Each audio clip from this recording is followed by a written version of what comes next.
And this works. There's no way that an Israeli film cannot find a cinema. There's no way. Katriel, who covers the P&A in a situation where the producer, the fund goes in and helps? We have every single feature film that we invest in the production. We invest an additional amount on a separate contract on P&A, up to 50, sometimes even $60,000 on P&A, the Israel fund. Vis-a-vis, that this can never be more than 2/3, provided the producer raised the remaining third. So if I gave him 50,000, he has to show me that he raised at least another $25,000. To release a film in Israel, more or less, you need a minimum of $100,000 to be felt that you even exist on a certain films. Also depends on the release, how many prints, if it's small, whatever, but we have it. But as a concept, as a fund, we are there with the producer to make sure that he controls his product and that he knows what to, if he hopefully knows what to do and he knows what's going on with his film. So this is one of the things that we do as a fund, which is like, when I say the holistic approach, I meant that.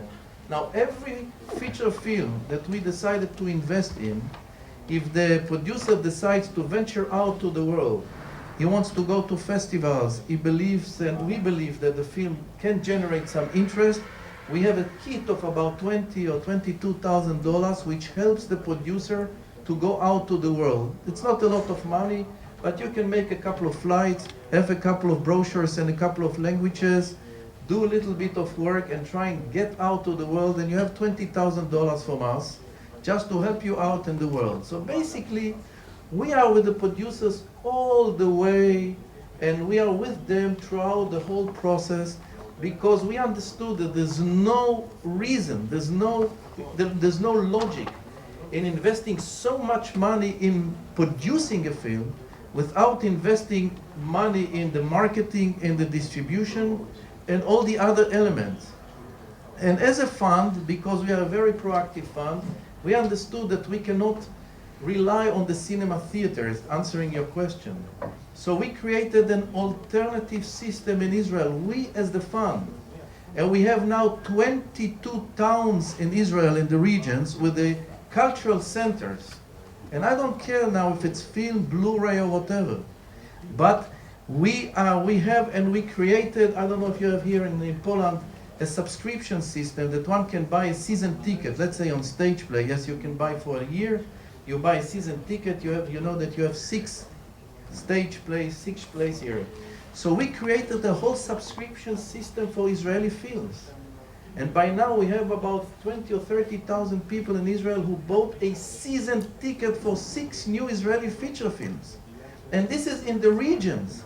And this is an alternative to the cinema theaters, because we are not prepared to be hostages at the hands of anybody. And this is, and you have to all the time figure out how you're going to work around these guys. So there are ways. I can go on forever and ever, tell you a lot of things what we do, but I have to rush with the whole thing. Anyway, so.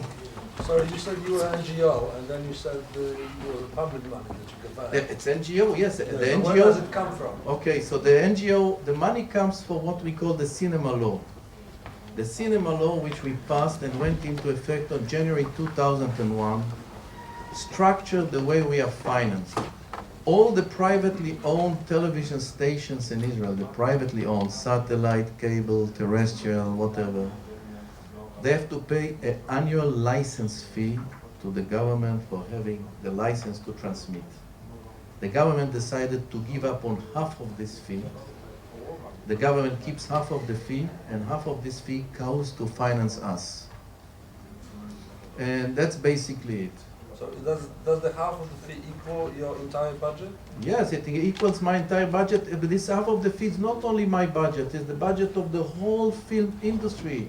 It's the cinematheques, it's the festivals, it's the other funds. No, my part, my budget in all of that is 6 million. But it brings a lot more money.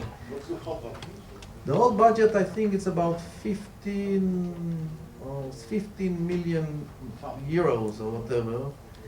of the overall. But this money goes also, as I said, to support festivals, to support the Cinematheque, to support the documentary fund and the other funds, and the fund I manage. So, but this is a semi-automatic system, and it's being administered only administered by the Ministry of Culture, but they have no say about the money. So, and the way it's structured is because we as an industry lobbied in the Israeli parliament. We wrote the law, and we managed to get 4 or 5 members of parliament to be our horses inside the parliament to push this law. Because nobody knows better what is good for us. I don't want to sound arrogant, but basically we are field people. These are politicians. So we came to them and explained to them this law will work the best for us. But one of the secrets for the recovery of Israeli cinema really is that I use all the time the terminology of we, because it's really we. You know, we all know there are a lot of always friction between producers and directors and writers and unions and this and that and conflicts and everything. But we also have it, of course. But on the major elements, the whole sector is united. The actors, the writers, producers, directors, technicians, DOPs, and we are like this, and we operate together. And I, as a fund, I say that very clearly also to the politicians, I know them all. Our position is representing the industry vis-a-vis the government, and not the government vis-a-vis the industry. So we positioned ourselves in a very clear place. So we represent the industry vis-a-vis the government. And this Minister of Culture, because she's an extreme right-winger, she would like to see me hanged, but she cannot fire me. But seriously, only my board of directors. And my board of directors and the NGO, seriously now, 60%, according to the regulation of the fund, 60% of my board are people representing the different sectors of the industry. 40%, the politicians, the minister, they can appoint whoever they like. But 60% are representatives of the writers, producers, directors, actors, everybody. So it's an industry oriented that we formulated. We didn't wait because, you know, except for in Australia some 40 years ago, and in Ireland some 20-some years ago, there was never a minister who woke up in the morning and said, cinema is super important, we are going to do a big thing and change and lead.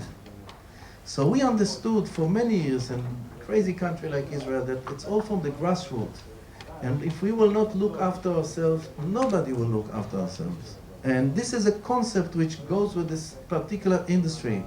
And when we reached this terrible situation 12 years ago, 13 years ago, we understood that the time has come to work together, be together, and think together. So this is why everything to do with the way we operate as a fund is together with the industry, and it's in a constant dialogue.